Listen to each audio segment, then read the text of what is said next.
안녕하세요. 그림형법의 김선생입니다. 자, 이번 시간에는 특수폭행죄와 특수상해죄와 관련해서 흉기 기타 위험한 물건 휴대와 관련된 판례들을 한번 정리해 보도록 하겠습니다. 자, 먼저 흉기 기타 위험한 물건을 휴대한 경우의 판례입니다. 자, 특수폭행죄에 있어서 위험한 물건은 몸에 지니고 있으면 족하고 이를 상대에게 인식시킬 필요는 없죠. 따라서 갑이 호주머니 속에 과도를 지니고 폭행을 행사한 경우, 이때는 특수폭행죄가 성립하게 됩니다. 갑이 을료를 강간하려고 으르집에 있던 부엌칼과 운동화 끈, 이걸 들고 운동화 끈으로는 을의 손목을 묶어서 반항을 억압하고, 부엌칼은 굳이 사용할 필요가 없어서 이를 사용하지 않은 경우, 위험한 물건은 상대방에게 이를 인식해야 할 필요는 없죠. 따라서 이때도 위험한 물건을 휴대한 경우에 해당합니다. 갑이 범행 현장에 있던 깨진 유리 조각, 이걸 집어들어서 을의 얼굴에 던진 경우, 위험한 물건은 범행 이전부터 소지할 필요는 없습니다. 따라서 갑이 현장에 있던 깨진 유리 조각을 이용한 경우에도 당연히 위험한 물건을 휴대한 경우에 해당한다. 갑이 을에게 농약을 먹이려고 하고 당규 큐대로 폭행한 경우, 이때 이 농약과 당규 큐대는 위험한 물건에 해당합니다. 그리고 이와 비교되는 판례들이 있는데, 갑과 을, 둘은 선후배 사이인데 선배인 갑이 을에게 돈을 좀 빌려달라고 했습니다. 그런데 을이 돈이 없다고 거짓말을 하면서 돈을 빌려주지 않았습니다. 그래서 갑이 왜 거짓말하냐 라고 하면서 당구 큐대로 을의 머리를 톡톡톡 이렇게 서너 대 때렸습니다. 이 경우에 있어서도 이 당구 큐대가 위험한 물건에 속하는가 하는 건데, 당구 큐대로 머리를 톡톡 건드린 정도만으로는 이 을이 생명 신체에 대한 위험성을 느꼈다고 보기는 어렵겠죠. 따라서 이때는 위험한 물건에 해당하지 않습니다. 이렇게 같은 물건이라고 하더라도 그 사용 방법에 따라서 위험한 물건이 될 수도 있고 안 될 수도 있다는 겁니다. 그 물건의 성질만을 보고 위험한 물건이라고 판단하시면 안 됩니다. 이번에도 같은 취지의 판례인데, 갑과 을이 있는데 갑이 먼저 식칼을 들고 와서는 을을 찌르려고 했습니다. 그런데 갑은 오히려 을에게 칼을 빼앗기고 제압을 당하게 되었는데, 을이 갑을 훈계하면서 칼날이 아니라 칼자루 부분으로 머리를 가볍게 툭툭 쳤습니다. 역시 이렇게 툭툭 친 정도만으로는 갑이 살상의 위험을 느꼈다고 볼 수 없겠죠. 따라서 판례는 이때의 식칼은 위험한 물건이 아니다라고 이렇게 판시했습니다. 이번에도 마찬가지입니다. 당구공으로 머리를 툭툭 건드린 정도. 이런 정도로는 위험한 물건을 휴대하여 폭행했다고 할 수 없습니다. 다음 판례를 보도록 하겠습니다. 갑이 차 트렁크에서 실탄이 장전되지 않은 공기총을 꺼내서 상대방에게 겨눈 경우. 이게 위험한 물건의 휴대에 해당하는가 하는 건데, 판례를 보면 피고인이 공기총에 실탄을 장전하지 아니하였다고 하더라도 범행 현장에서 공기총과 함께 실탄을 소지하고 있었고, 피고인으로서는 언제든지 실탄을 장전하여 발사할 수도 있었으므로 공기총이 위험한 물건에 해당한다. 갑이 언제든지 실탄을 장전해서 총을 발사할 수 있는 상태였으므로 이 경우에도 위험한 물건에 해당한다는 겁니다. 이번에는 자동차를 이용한 경우입니다. 갑이 자동차를 이용해서 다른 사람의 차량 2대를 손괴한 경우, 또 교통관리 직원을 승용차 앞 범퍼 부분으로 들이받아서 폭행한 경우, 이렇게 자동차를 이용한 경우도 우리 판례는 위험한 물건을 휴대한 경우에 해당이 된다는 입장입니다. 갑과 을이 있는데, 갑은 주유소 직원이고 을은 주유를 하러 온 사람입니다. 그런데 을이 주유를 마치고는 그냥 도주를 하려고 합니다. 자, 그래서 갑이 자, 창문을 잡고 정차를 요구했는데 자, 을이 갑을 매달고 약 30m를 진행하다가 자, 갑을 넘어뜨린 경우. 자, 이때도 을은 위험한 물건을 휴대하여 폭행한 경우로서 자, 특수 폭행죄가 성립하게 됩니다. 자, 다음 판례를 보겠습니다. 자, 갑과 을이 있는데 자, 둘이 고속도로를 달리던 중에 운전 시비가 발생합니다. 자, 그래서 한 차례 다툼이 있었는데 자, 그 후에 갑은 그냥 갈 길을 가고 있었는데 자, 갑이 생각하기에 을이 계속해서 자신을 뒤따라오는 듯한 생각이 듭니다. 자, 그래서 갑자기 갑이 화가 나서 자, 자동차를 정차한 후에 자, 그대로 후진으로 을의 차를 들이받았습니다. 자, 급정거를 한 것도 아니고 후진을 해서 들이받았다는 겁니다. 자, 그러면 을의 입장에서는 생명 신체에 대한 위협을 크게 느꼈겠죠. 자, 그래서 판례는 자, 이때의 자동차를 위험한 물건으로 봐서 자, 갑에게 특수 상해죄와 특수 손괴죄의 성립을 인정했습니다. 자, 갑과 을이 고속도로를 운행하다가 자, 운전 시비가 일어납니다. 자, 그래서 갑이 자, 을의 승용차 뒤를 바짝 따라붙어서 운전을 방해하다가 자, 다시 또 을의 승용차 앞으로 자, 갑자기 끼어듭니다. 자, 그래서 이 을의 차량이 자, 중앙 분리대와 충돌할 위험에 처하게 한 경우. 자, 일단 두 차량이 충돌은 하지 않았습니다. 자, 서로 충돌은 하지 않았지만 자, 폭행죄에서 폭행은 직접적인 접촉이 없더라도 자, 사람의 신체에 대한 영향력의 행사가 있으면 이때는 폭행에 해당하죠. 자, 그리고 갑은 자동차를 위험하게 이용을 했으니까 자, 위험한 물건을 휴대하여 폭행한 경우로서 자, 이때 갑에게는 특수 폭행죄가 성립하게 됩니다. 자, 그런데 이와 비교해야 할 판례가 있는데 자, 갑과 을이 있는데 둘은 부부입니다. 자, 그런데 현재 이혼 소송 중에 있으면서 자, 서로 양육권을 가지고 다툼이 있는 상황입니다. 자, 그런데 어느 날 자, 장인의 가족들이 와서는 갑의 아들을 자, 소나타 승용차에 태우고는 막 출발하려고 하는 상황이었습니다. 자, 그래서 갑이 자, 라노스 승용차로 자, 이 소나타 차량을 들이받았습니다. 자, 그래서 장인 등에게 경미한 상해를 입히고 자, 이 소나타 승용차도 약간 손괴되었는데 자, 이때 이 라노스 승용차를 위험한 물건으로 볼 수 있는가 하는 겁니다. 자, 판례는 자, 이때는 위험한 물건을 휴대한 경우로 볼 수 없다고 판시했습니다. 자, 왜냐면 라노스 승용차는 소나타 승용차에 비해서 더 소형차이고 또 아이를 태운 소나타 차량이 이제 막 출발하려는 상황이었다는 겁니다. 그래서 아직 속도도 빠르지 않았다는 겁니다. 자, 그래서 판례는 이 라노스 승용차를 위험한 물건으로 보지 않은 사안입니다. 자, 이렇게 같은 자동차를 이용한 경우라고 하더라도 자, 구체적 상황에서 자, 위험한 물건이 될 수도 있고 아닐 수도 있다는 겁니다.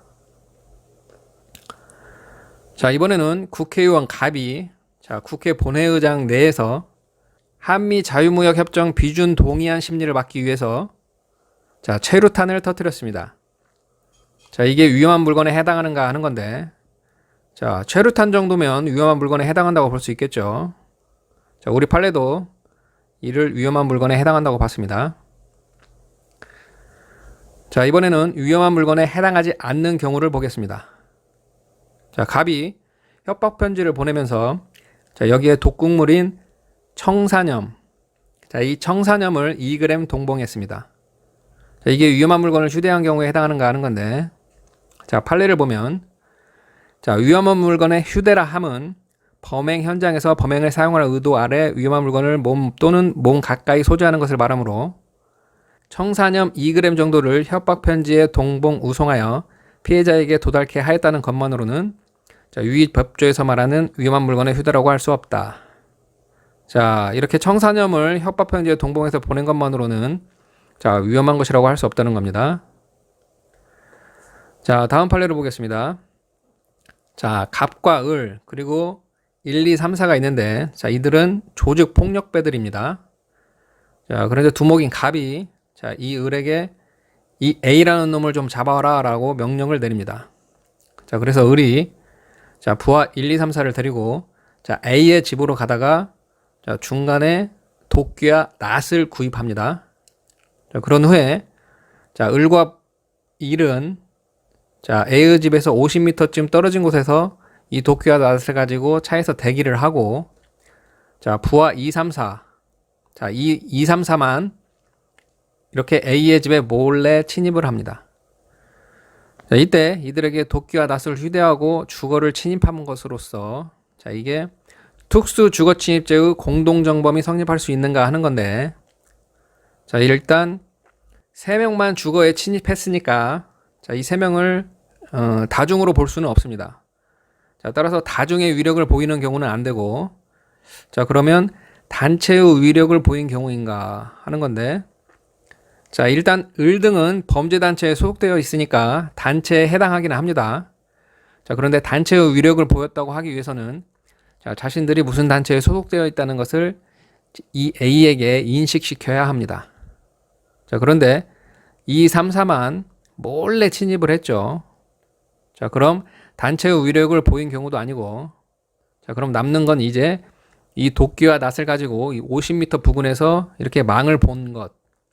자, 이게 휴대에 해당하는가 하는 건데 자, 판례를 보면 자, 특수 주거 침입죄는 흉기 기타 위험한 물건을 휴대하여 타인의 주거나 건조물 등에 침입함으로써 성립하는 범죄이므로 수인이 흉기를 휴대하여 타인의 건조물에 침입하기로 공모한 후 그중 일부는 밖에서 망을 보고 나머지 일부만이 건조물 안으로 들어갔을 경우에 있어서 특수 주거 침입죄의 구성 요건이 충족됐다고 볼 수 있는지의 여부는 직접 건조물에 들어간 범인을 기준으로 하여 그 범인이 흉기를 휴대하였다고 볼 수 있느냐의 여부에 따라 결정되어야 할 것이다. 자, 위험한 물건을 휴대했는지의 여부는 자, 구성 요건을 실현한 자, 자, 즉 주거에 침입한 이 3명의 행위를 놓고 판단해야 한다는 겁니다. 자, 그런데 이 2, 3, 4의 행위를 놓고 판단하게 되면 자, 이 2, 3, 4는 위험한 물건을 휴대하지 않고 주거에 침입했죠. 자, 따라서 이때는 특수 주거 침입죄가 아니라 자, 단순 주거 침입죄가 됩니다. 자, 따라서 이들에게는 특수 주거 침입죄의 공동정범이 아니라 그냥 주거 침입죄의 공동정범이 성립하게 된다는 그런 판례입니다. 자, 다시 돌아와서 자, 망을 보는 공범만 흉기를 휴대하고 있었던 경우 자, 이때는 위험한 물건을 휴대한 것이라고 할 수 없다. 자, 이렇게 정리하시면 됩니다. 자, 다음 판례로 보겠습니다. 자, 갑이 자기 집에 자, 곡괭이 자루 1개, 몽둥이 1개, 조각도 3개 자, 이렇게 보관하고 있었는데 자, 이게 위험한 물건을 휴대한 것인가 하는 겁니다.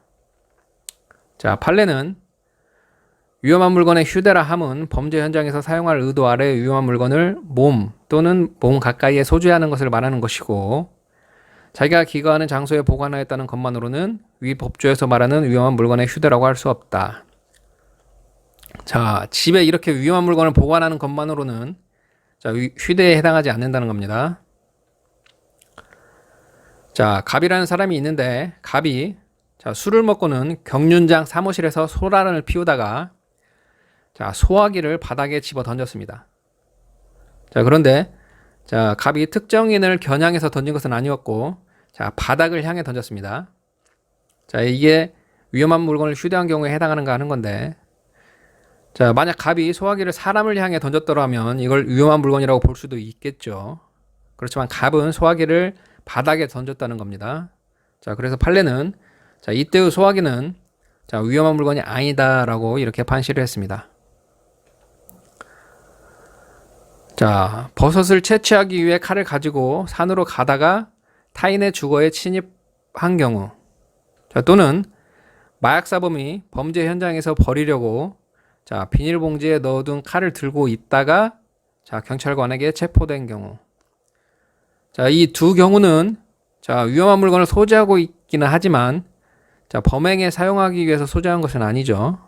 그냥 우연히 소지한 것에 불과한 경우죠. 자, 따라서 휴대에 해당한다고 볼 수는 없다.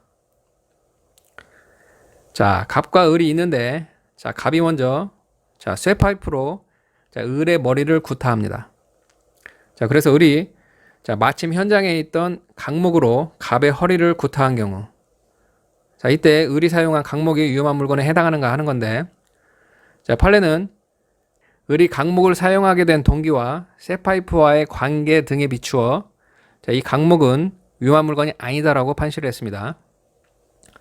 자, 을이 강목을 사용하게 된 동기가 갑의 쇠파이프 공격에 대항하기 위한 것이니까 자, 이 쇠파이프와 비교해서 강목은 위험한 물건이 아니라는 겁니다. 자, 마지막으로 자, 위험한 물건은 자, 동산에 국한됩니다. 자, 따라서 동산이 아닌 자, 벽, 전신주, 바위, 콘크리트 바닥 등 자, 이렇게 동산이 아닌 물건들은 위험한 물건에 해당하지 않습니다. 자, 이렇게 해서 다 살펴봤는데 자, 다시 한번 간단히 복습을 하고 마무리하도록 하겠습니다.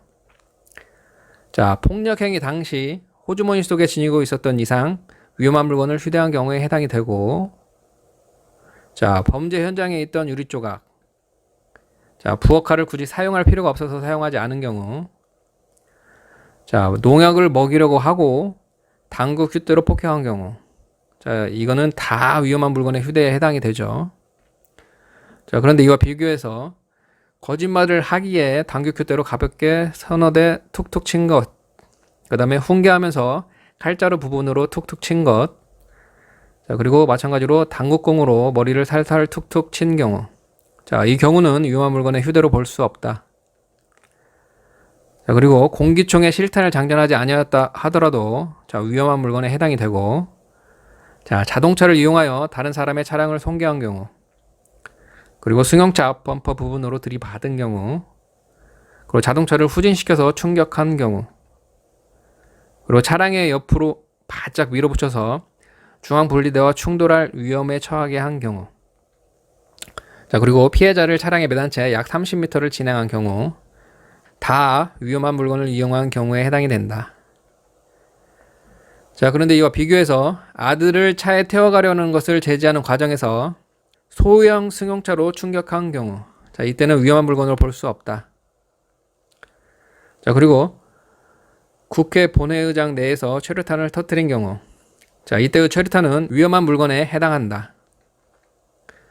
자, 그리고 협박 편지에 청산염을 동봉하여 우송한 경우나 자, 망을 보는 공범만 흉기를 휴대한 경우 자, 그리고 기거하는 장소에 위험한 물건을 보관만 한 경우 그리고 소화기를 집어던졌지만 특정인을 겨냥하지 않은 경우 자, 다 위험한 물건의 휴대에 해당하지 않습니다. 자, 그리고 자, 버섯을 채취하기 위해 칼을 소지했을 뿐 주거 침입에 사용할 의도가 없었던 경우나 자, 칼을 버리기 위해서 소지하고 있다가 경찰에 체포된 경우 자, 이때는 우연히 위험한 물건을 소지하게 된 경우일 뿐이어서 휴대에 해당하지 않는다. 자, 그리고 쇠파이프에 대항하기 위해서 강목으로 허리를 때린 경우 자, 마찬가지로 위험한 물건의 휴대로 볼 수 없고 자, 마지막으로 위험한 물건은 동산만을 말하므로 동산이 아닌 전신주나 바위, 콘크리트 바닥 등은 위험한 물건이 아니다. 자, 이렇게 해서 위험한 물건과 관련된 판례들을 다 정리를 해봤는데 자, 여러분들은 이 화면을 캡처해 놓고 자, 여러 번 복습하시길 바랍니다. 자, 도움이 되셨다면 구독과 좋아요 눌러주시고 자, 앞으로도 여러분에게 도움이 되는 영상 많이 올리도록 하겠습니다. 감사합니다.